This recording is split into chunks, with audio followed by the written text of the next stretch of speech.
یہ جو پنجاب کی طرف سے جس سے جو معاہدے میں شریک ہوا تھا ان میں سے، بلکہ ایک آپ کے یہاں ملتان کے تھے خالد سنگیڑا صاحب، اور ایک میں، ہم نے پنجاب کو ریپرزینٹ کیا تھا اور ہم نے ہی وہاں پر یہ اصول طے کیا تھا، یہ مطالبہ رکھا تھا اور ہم نے قائم کیا تھا گورنمنٹ کو کہ آپ یہ 5 جو ڈاک پولیس ہیں یہ مرض کر سکتے ہیں تنخواہ میں اضافہ دیں۔ ہمارا بہت اچھا ایک معاہدہ ہو گیا تھا۔ اب اگر کسی کی سیاسی وابستگی کسی کے ساتھ اس کا حق ہے، لیکن اس وقت میں سمجھتا تھا کہ اگر وہ گورنمنٹ اس وقت تھوڑی دیر اور رہ جاتی تو شاید ہم اس سے بھی بہتر کوئی نتیجہ حاصل کر لیتے۔ جو پولیٹیکل انسٹیبلٹی ہوتی ہے اس کا نقصان الٹیمیٹلی جو نیچے سب سے اسے ٹیل پہ ہوتا ہے، جو ہم لوگ اس پولیٹیکل انسٹیبلٹی کا ہم نے نقصان اٹھایا جو اب مثالیں۔ اس کے بعد 2020 دسمبر کو مجھے ہمارا رزلٹ کا اناؤنس ہوا، میں صدر تھا۔ اب تک اللہ کا شکر ہے کہ 2500 سے زیادہ لوگ پڑھے، اللہ کا شکر، اور کوئی شکایت نہیں کہ اس میں کسی نے کوئی پیسہ دیا ہو۔ اگر کوئی شوق سے گیا ہو تو مجھے پتا نہیں، کہیں کوئی کرپشن ہوئی ہو، کوئی سیٹ اب کو کسی کو ڈسلوکیٹ کیا گیا ہو اس کی مرضی کے خلاف، کوئی اس کی مثال نہیں۔ سائیکلیٹ پراپرٹی جو ڈائریکٹ سلیکٹ ہوتے ہیں ان کا مسئلہ، پروموشن کا کوئی مسئلہ۔ 2022 کو ہم نے قرار دیا کہ یہ ہمارا پروموشن کا سال، اللہ کا شکر ہے کہ اس ایک سال میں ہم 1800 سے زائد تقریباً 2900 لوگ پروموٹ کروا چکے ہیں۔ 1000 پائپ لائن میں جب سے یہ سال لگ رہا ہے مسلسل پروموشن نہیں، اور کچھ اب اس میں رکاوٹ آ رہی تھی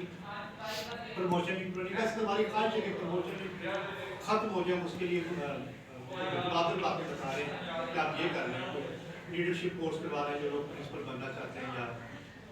ڈپٹی ڈائریکٹر بننا چاہتے ہیں، لیڈرشپ کورس کروا لیں یا کوئی انڈکشن ٹریننگ کریں، جو نیا بچہ یہ بچی بھرتی ہوتی ہے اسے آپ ٹریننگ کروا 6 مہینے سال کا کو رہی۔ پھر ہمارے اپنے جو مضمون ہے اس کے میں ریفریشر کورس کروا دیں، یہ جو پروموشن کی ٹریننگ ہے یہ بہت مفید ہوئی ہے، اصول ہے کسی کا ہے۔ لیکن چونکہ وہ ایک قانون ہے کہ جب بھی آپ نے 17 سے 18 میں جانا ہے اور 18 سے 20 میں جانا ہے، آپ نے کوئی نہ کوئی ٹریننگ کرنی ہے، کیونکہ بیروکریسی کرنی ہے، باقی محکمے کرتے ہیں لاگو کرنی ہے۔ ہم نے سمجھایا بھی ہے، مجھ سے وزیر تعلیم نے خربازہ نہیں کیا کہ ختم کر دوں، لیکن اس سے کابینہ اور پھر اس کے بعد صوبائی اسمبلی سے اس نے جو ماڈیفائی ہو ہے تو تھوڑا سا اس میں، لیکن ہم نے ایک فائدہ یہ اٹھا لیا کرونا کا کہ ہم نے یہ 9-10 مہینے مسلسل ٹریننگ کرا، آن لائن کرا، اور کسی کی اس لیے پروموشن نہیں رکی کہ وہ ٹریننگ نہیں، جتنی سیٹیں اویلیبل تھیں ہم نے 20 نے کی 19 نے کی مسلسل عمل جاری ہے۔ اور جو ہمارے 2012 کے بیچ کے لوگ ہیں وہ بھی انشاءاللہ تیار ہیں، ان کے لیے ہمارا جو ٹارگیٹ ہے ان کے اوپر کے جو 900,000 لوگ ہیں ان کو ہم اس سال پوری کوشش کریں گے کہ پروموٹ کروا لیں۔ ٹریننگ کا ہم نے یہ سلسلہ نکالا ہے کہ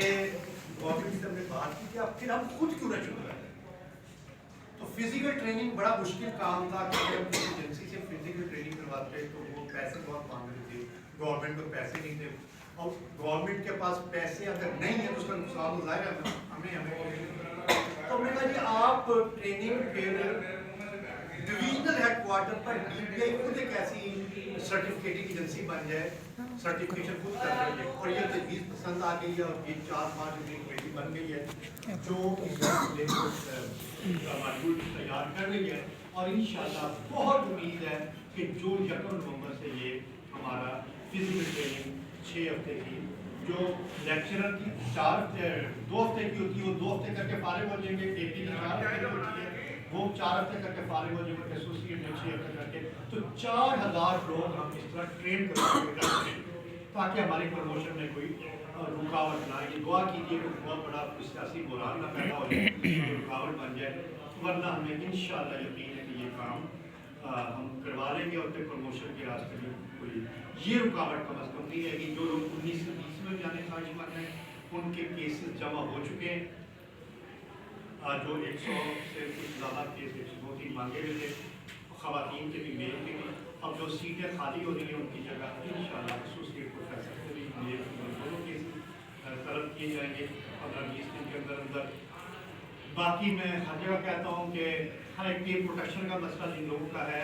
میری اس پہ اب مسئلہ یہ تھا کہ اس سے میں تھوڑا سا نا اگر میں خائف تھا تو یہ غلط نہیں ہوگا. ایک تو یہ مسئلہ کورٹ میں تھا, دوسرا اس مسئلے پر لوگوں نے اتنی مالی فائدے اٹھائے کہ اگر میں ذرا اس کی طرف متوجہ ہوتا تو میرے طرف طوفان کھڑا ہو جاتا. لیکن 37 دن کے دھرنے کے بعد جب وہ کوئی نتیجہ نہیں نکلا تو اور پھر ہم نے سوچا کہ شاید ہمیں ہی اس پر کوئی نہ کوئی توجہ دینی چاہیے.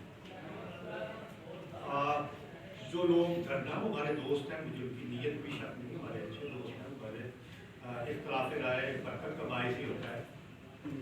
اختلاف رائے نہ ہونے کا مطلب سیدھا ڈکٹیٹرشپ. ایکٹیوسٹ آپس میں متحد ہو جائیں, تو مجھے پوچھنا کیا ہے, میں تجھے پوچھنے کو آپس میں جو اختلاف ہوتا ہے یہی ہے جمہوریت کو آگے لے کے بڑھتا ہے. تو اس میں بہت سارے وہ میں نے سچی بات ہے, کچھ لوگ اس کے گواہ بھی ہوں گے, میں نے بہت منع کیا کہ دھرنا مسئلے کا حل نہیں. دھرنا بندہ دے بیٹھتا ہے, اٹھنا بہت مشکل اٹھے گا. پھر ایک رکاتی جگہ پہ دھرنا تو بالکل نہیں دینا چاہیے. آپ گرینڈ لائن میں کوئی ایکٹیویٹی کرتے ہیں 5-6 ایجنڈے میں چیزیں شامل کرتے ہیں, 2-3 بڑی فضول قسم کی جو گورنمنٹ فارڈ مانتے ہیں کہ کبھی بندہ نہیں داؤ رکھتا تو اٹھنے جو کہ تو ہو جائے. کیونکہ میں نے پھر پہلے عرض کیا کہ اپنی طاقت کو بچانا ہوتا ہے, اپنے بھرم کو قائم رکھنا ہوتا ہے. ہم جب بات کرتے ہیں جا کر, مجھے بڑا وہ واقعہ یاد آتا ہے کہ راجہ بشارت سے ہم مذاکرات کر رہے تو خالہ جو ہے سگڑا ڈیل کر رہے ہیں. انہوں نے کہا کہ باہر 20,000 بندہ بیٹھا ہے, 40,000 آ رہا ہے. اب تو معاملات ہمارے کنٹرول میں, بعد میں کنٹرول میں ہمیں نہ کہنا پھر آگ بھاگ لگ گئی. تو اتنے میں ایچ پی رینک کا بندہ آتا ہے, وہ راجہ بشارت کے کان میں کہتا ہے, کان میں اس کے کہتا ہے سرگوش سناتا ہمیں تو سر 250-300 بندہ بیٹھا. ٹھیک ہے نا, وہ 250-300 بھی نہیں ہوتا, لیکن 20,000 بھی نہیں ہوتا. 2-4 ہزار ہم اسے 20,000 کہنے ہوتے ہیں, ان کا اپنا فارمولا 250 والا ہے, وہ اس کو کر رہے ہیں. لیکن اب باب گرامی ہماری طاقت آپ ہے. مجھے سچی بات بہت دکھ ہوتا ہے, اب ہر بندہ سوشل میڈیا استعمال, ہر بندہ فیس بک پہ موجود, ہر بندہ واٹس ایپ استعمال